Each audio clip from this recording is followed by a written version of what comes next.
এইরকম ঘটি বেকানো মেয়েগুলোকে কোথা দিয়ে পায় দাদা?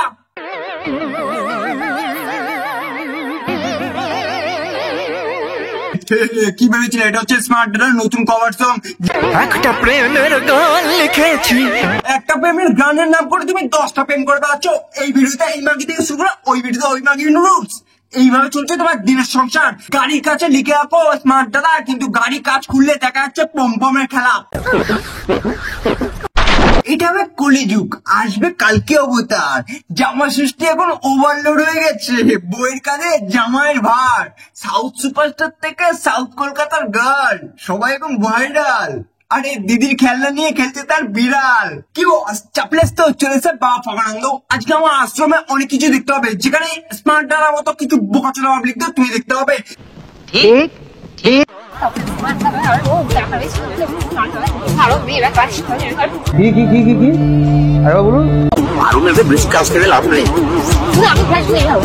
প্লিজ বলবে কোন মেয়েগুলো এদেরকে দেখে ক্রাশ খায়, এদের থেকে দেখতে বলবে আমাদের পাড়া ভ্যান আমাগুলো। আর তাতে তোর নাম লিখেছি, মাঝরাতে বদনাম হয়েছে মন। হ্যাঁ, বলতাম তো তুমি এমনি হয়েছো, কারণ তোমার ঘটি বেকানো মান নিয়ে তুমি গাড়ির মধ্যে বসে আছো। একটু পর ওরমে খেলা হবে, এই মানুষগুলোকে টাকা দিয়ে ভাড়া করে নিজে ভিডিওতে ভিডিও বানাও, সেটা সবাই জানাই আছে। না তোমার মতো ভ্যানারা পাবলিককে কেউ ক্রাশ খায় না।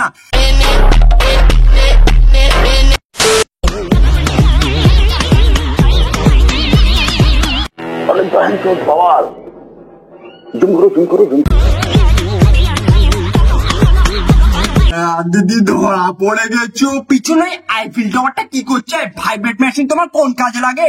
ধরা পড়ে গেল তোর ঢ্যাম নামো। পিছনে ভাইব্রেট টাওয়ার, দিদি বয়ফ্রেন্ড বলে আমি পুষছিলাম আবার। এই যে মেয়েগুলো ভাই রাত্রিবেলা 12টা বাজলে ক্রোম ব্রাউজার ওপেন করে ইনকগনিটো ট্যাবে সার্চ করে ব্ল্যাক ডে। সব বছর আমি ব্ল্যাক ডে এর কথা বলেছিলাম, যেখানে 14 ফেব্রুয়ারি ভাই আমাদের সৈনিকদের জন্য গর্ব উঠলে পড়ে, আর বাদ বাকি দিন বা প্রচুর না বাঞ্ছো। তুমি একটা জিনিস আমাদের দর্শকদের একটু বুঝিয়ে বলো, যদি অনলাইনে পরীক্ষা হয় তোমাদেরকে তো বইটা তো পড়তেই হচ্ছে। অনলাইন পরীক্ষা হলে বইটা আমরা পড়ছি, ঠিক আছে, বইটা আমরা পড়ে নিজের ভাষায় লিখছি, করছি। কিন্তু অফলাইন পরীক্ষা হলে আমরা আমাদের জিনিসটা পুরোটাই না দেখে লিখতে হচ্ছে, ঠিক আছে।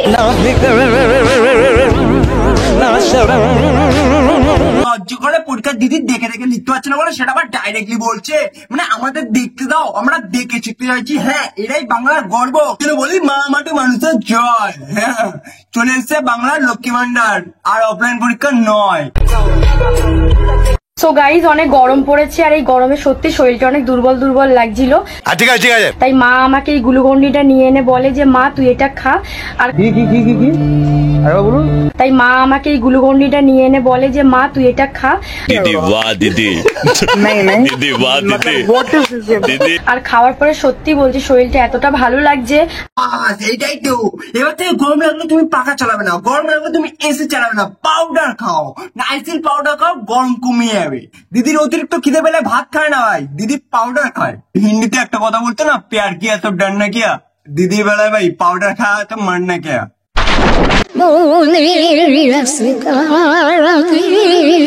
তোর কাছে বোকাচোদা কথা বলতে পারো না, মুখে সুপারি গুজে রাখো, তোর কাছে হবে কাছে না। এইসব পাবলিকরা ছোটবেলা কথা না বলতে হলে বাপ মা বলতো সুপারি মুখে নাও। দেখলে কি আবার বাংলা মানুষ ক্রাশ খাচ্ছে, বলি মাথার মধ্যে ওটা ঢুকিয়েছে না, ওটার মধ্যে মাথা। আর যদি চাও এইরকম টাইপের ফানি কন্টেন্ট আবার পাওয়ার জন্য তো প্লিজ আমার চ্যানেলটাকে সাবস্ক্রাইব করো, পাশে বেল আইকনটা প্রেস করো। ভাই শ্যাটা আমার গরম পড়েছে না, ফ্যান না চালিয়ে এরকম ভিডিও বানালে এরকমই হয়। শ্যাটা আমার গরম পড়েছে, আর পাচ্ছি না ভাই, আর পাচ্ছি না সিরিয়াসলি। তোমরা ভাই কিছু করো, সাবস্ক্রাইব করো, পাশে বেল আইকনটা প্রেস করো। আর আজকের জন্য এইটুকুই, এবার স্নান করতে হবে আমাকে।